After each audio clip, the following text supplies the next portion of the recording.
Sup.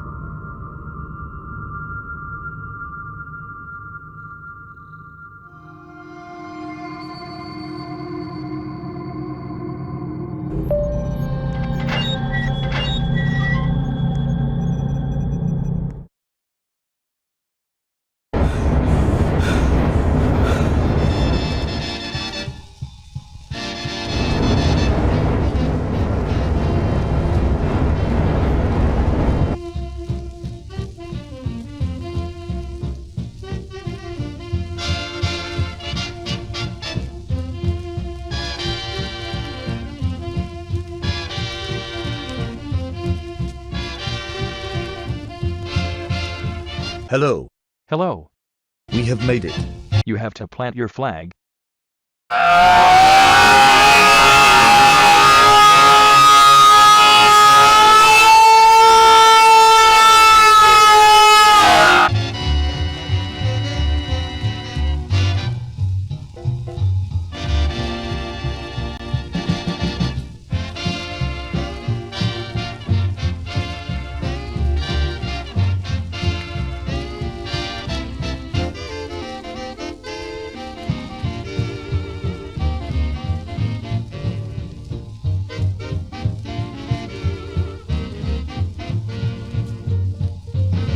Hi.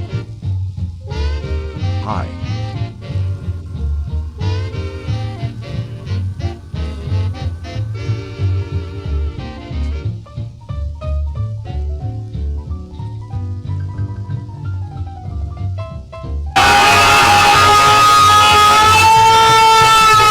Okay. We will now plant our flags up there. Follow me. We need to plant ours the highest here. Let me plant it on your head. Oh, look, the earth. Wait. How do I go back?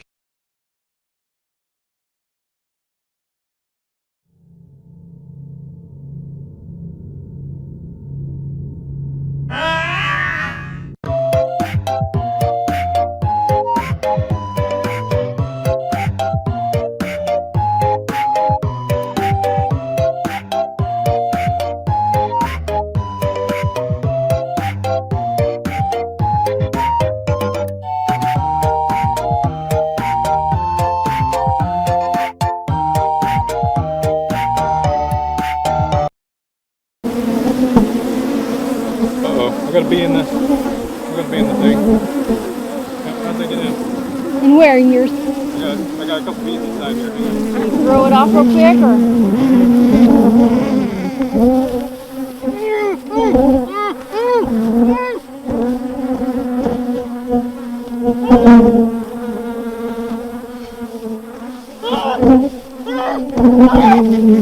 Can you get a smoker?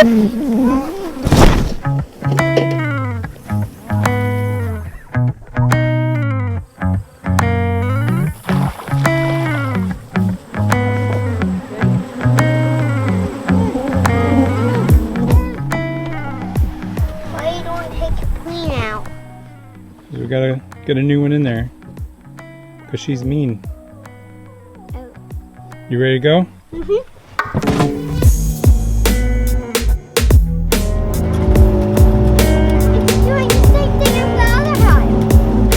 Well, a week or two ago, we went out to our hive. We're at the Wild Swarm Hive in the back of our property. We caught this wild hive at our neighbor's property earlier this year. It was on a tree branch, and we brought them home, and they were doing really well. But a couple weeks ago, we came out to get some honey to check on them, and they were really aggressive, like really aggressive. So when you have an aggressive hive, you've got a couple options. You can euthanize or kill the entire hive, eradicating it from our farm so we don't have an issue with this aggression, because when I even just drive by them with a mower or anything, they immediately swarm me, and that doesn't happen at my other hive. We could let them be and just not bother them and just let them pollinate things but not be able to collect honey from them, or we could take out the queen and put a new queen in. We actually had a company, Lassen Queen Bees, reached out to us and said they could replace our queen with an Italian or Carniolan queen, and so we can actually go in, remove the queen, and put this queen in its place. I'm not sure if it affects the mood of the current bees or just the offspring, but either way will help make the hive calmer overall over time.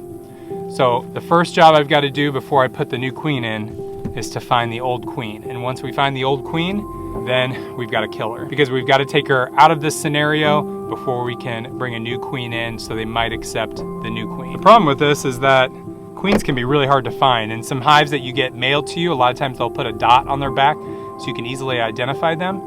In this case, being a wild swarm, they probably don't have that.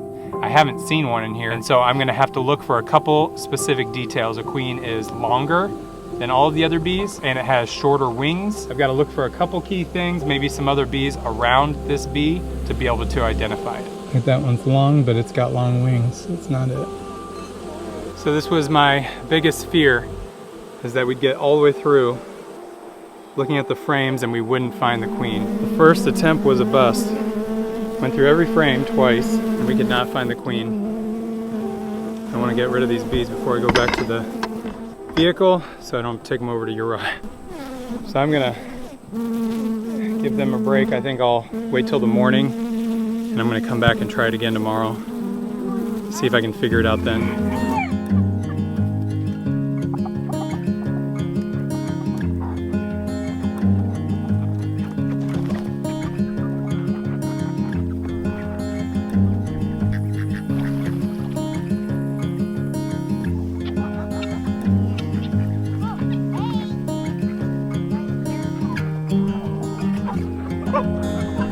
Hey, you got a cream leg bar there. Can you say cream leg bar? Queen leg bar. These Delawares are super friendly.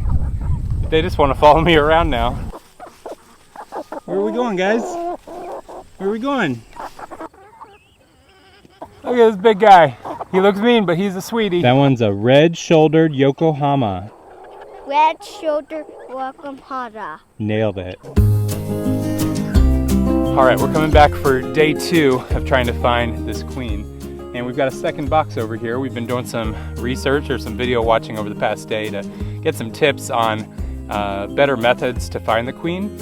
And one of them was to move frames from one hive to another, and you can actually hear the box without the queen will make a lot of noise. Well, anyways, we brought our one hive that's empty. We brought it over here. And it actually has some comb in it, but no bees. And check it out.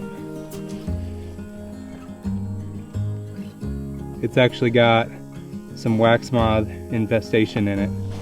So I'm glad I was able to notice this before I ever had any bees move into this. And so we're actually gonna take this wax off and burn it, because we don't want these wax moths to procreate or to take over any hive we have. First we're gonna take care of that, and we'll find our queen. All right, so now our wax moth problem is free in here, and so we're gonna start to come over here. We're gonna remove frames. We're gonna work a lot more quickly than yesterday. They're gonna work their way towards the bottom. They're gonna work towards the dark. The queen could have fallen on the bottom, I'm not sure. And then I'll start moving the frames over to here. That'll be our last line of defense to find this queen, is to figure out which hive doesn't have the queen. We can start to do some process of elimination by their sound, because they will get very aggressive and angry when they don't have a queen. And they'll be much calmer where they do. So we'll try that as well.